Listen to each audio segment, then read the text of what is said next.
Valentine's Day. The holiday you either love or you hate. There's no in between. If you've got a partner, you probably love it. But if you're as despairingly lonely as I am, you definitely hate Valentine's Day.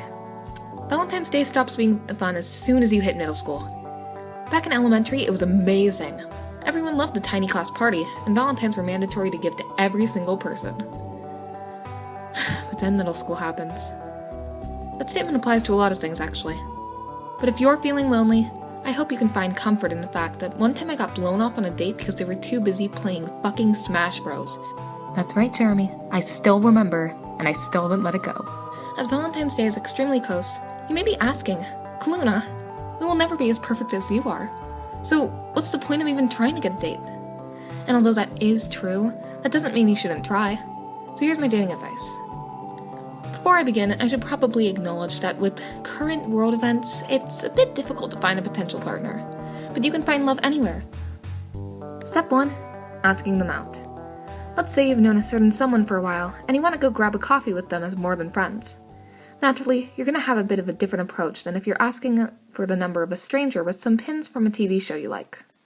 But I can guarantee you this. The best way to start asking someone out is always, hey, do you have 2 working kidneys? Because I want one. Worst case scenario, you're being arrested. But best case scenario, you've got a date and an extra organ. So they've said yes. They find your humor likable and your character charming. You're going out to dinner tomorrow night. That brings us to step 2, preparations. No one wants to go to a date unprepared. You've got to come up with a response to every question, a quip to every wisecrack, and a ton of conversation subjects. And as tempting as it may be to stay home and play Smash Bros instead, you can't just back down. Like Jeremy. Think about things you might want to say. Nothing too personal off the bat, but you don't want to have conversations that are just small talk. No one likes small talk. You've also got to dress to impress.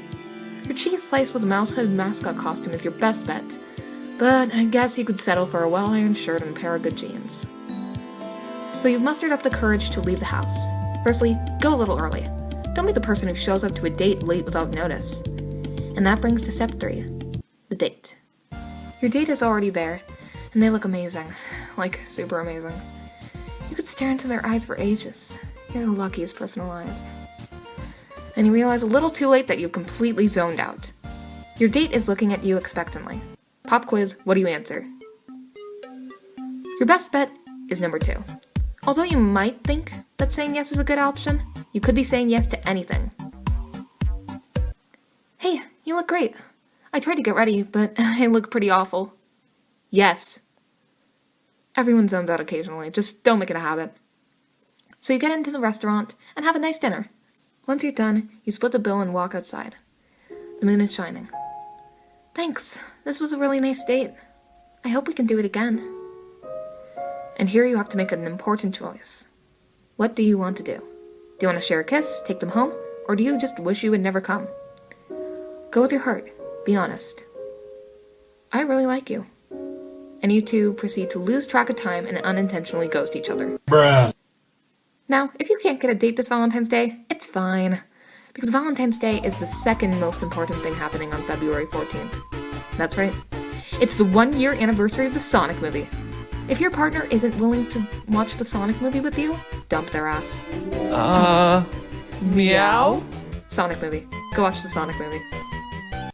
In conclusion, happy Valentine's Day. I'll be watching the Sonic movie alone this year, but don't forget that Valentine's Day is not only for romantic love, but it's also for platonic and self-love. Valentine's Day is not for playing Smash Bros and ditching your date, though. Jeremy.